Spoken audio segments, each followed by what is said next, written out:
നിയമസഭാ തിരഞ്ഞെടുപ്പെല്ലാം അടുത്തു വരികയാണ്. ഏതായാലും ദേവികുളം നിയോജക മണ്ഡലത്തിലനുസരിച്ച് UDFന്റെ സ്ഥാനാർത്ഥി ആരാകും എന്നൊരു ആകാംക്ഷയൊക്കെയുണ്ട്. ഇത്തവണ ആരായിരിക്കും? ഇത് പാർട്ടിയാണ് തീരുമാനിക്കേണ്ടത്. KPCC കോർ കമ്മിറ്റി കൂടാൻ പോവുകയാണ് 3-ാം തീയതി. 3-ാം തീയതി കഴിഞ്ഞിട്ടായിരിക്കും സ്ഥാനാർത്ഥി ആരാ എന്നുള്ളത് അറിയിക്കുന്നത്.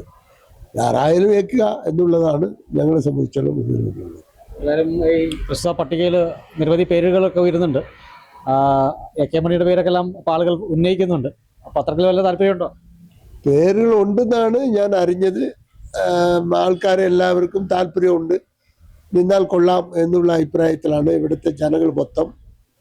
പക്ഷേ ഇത് പാർട്ടിയാണല്ലോ തീരുമാനിക്കേണ്ടത്, ഞാൻ മാത്രമല്ല. പാർട്ടി തീരുമാനം എടുത്ത് AK മണി മത്സരിക്കുമെന്ന് പറഞ്ഞാൽ സ്വീകരിക്കാം. അല്ലെങ്കിൽ പാർട്ടി പറയുന്നതനുസരിച്ച് ചിട്ടയോടുകൂടി ഇത്രയും കാലങ്ങൾ നമ്മൾ പണിയെടുത്തതുപോലെ നാളെയും പണിയെടുക്കും. ഈ പാർട്ടിയാണ് നമ്മൾ ഇത്തരത്തിലാക്കിയത്.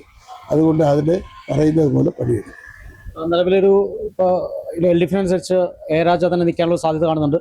അതോടൊപ്പം തന്നെ NDA അപേക്ഷിച്ച് BJP അപേക്ഷിച്ച് S രാജേന്ദ്രൻ ആണെന്നുള്ള ഒരു സൂചനയൊക്കെ വരുന്നത്. അപ്പോൾ അങ്ങനെയാണെങ്കിൽ AK മണി ആണെങ്കിൽ ഒരു ത്രികോണ മത്സരമല്ല ഇവിടെ നടക്കുക.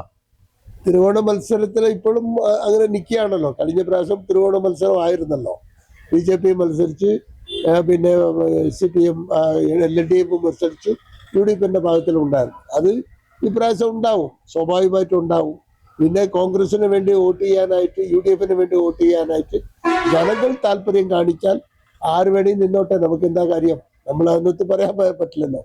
നമ്മൾ ഈ പ്രാവശ്യം UDFന് ജനങ്ങൾ അംഗീകരിക്കും എന്നുള്ളത് ഉറപ്പാണ്. ഈ ത്രികോണ മത്സരമാണെങ്കിൽ തന്നെ 2 XMLA-മാരും അതോടൊപ്പം തന്നെ ഇപ്പോഴത്തെ നിലവിലെ MLA ആയിരിക്കും മത്സര രംഗത്ത് സജീവമാവുക. അപ്പോൾ UDFന് എങ്ങനെയായിരിക്കും വിജയ സാധ്യത?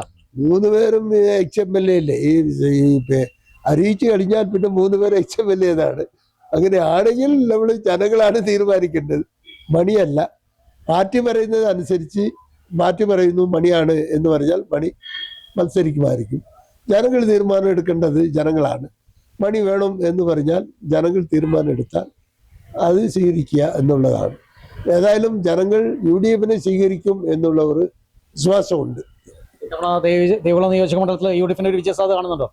ഉറപ്പായിട്ട്. കാരണം ജനങ്ങൾക്ക് വേണ്ടി നല്ല കാര്യങ്ങൾ നമ്മൾ ഉണ്ടായിരുന്ന കാലഘട്ടത്തിൽ ഒരുപാട് കാര്യങ്ങൾ ചെയ്തു എന്നുള്ള എൻ്റെ മനസ്സ് പറയുന്നു, വിശ്വാസമുണ്ട്. ജനങ്ങൾക്ക് അത് അറിയാം. പിന്നെ ഒരു സാഹചര്യത്തിലാണ് നമ്മളെ അല്പം ഇത് വേണ്ട എന്ന് വെച്ചത്. എന്നാലും ജനങ്ങൾക്ക് ഇപ്പം മനസ്സിലായി പണി വേണമെന്നുള്ളത്. അപ്പം ജനങ്ങളുടെ ഇഷ്ടം എങ്ങനെയാണോ അങ്ങനെ അത് അനുസരിച്ചുണ്ടാകും. വിജയസാധ്യത 100%. UDFന്റെ വിജയസാധ്യതയാണ് ഉള്ളത്. 100% എന്നല്ല, വിജയം ഉണ്ടാവും എന്നുള്ളത് പ്രതീക്ഷിക്കുന്നു. കോർ കമ്മിറ്റിന് ശേഷമായിരിക്കും അതിൻ്റെ അന്തിമ തീരുമാനം എടുക്കുക. ഇപ്പൊ പാർട്ടി അതേപറ്റി ചർച്ച ചെയ്യാൻ പോവാണ്. ചർച്ച ചെയ്തിട്ട് പാർട്ടി എടുക്കുന്ന തീരുമാനം എന്താണ് അത് നമ്മൾ സ്വീകരിച്ച് മുന്നോട്ട് പോകും.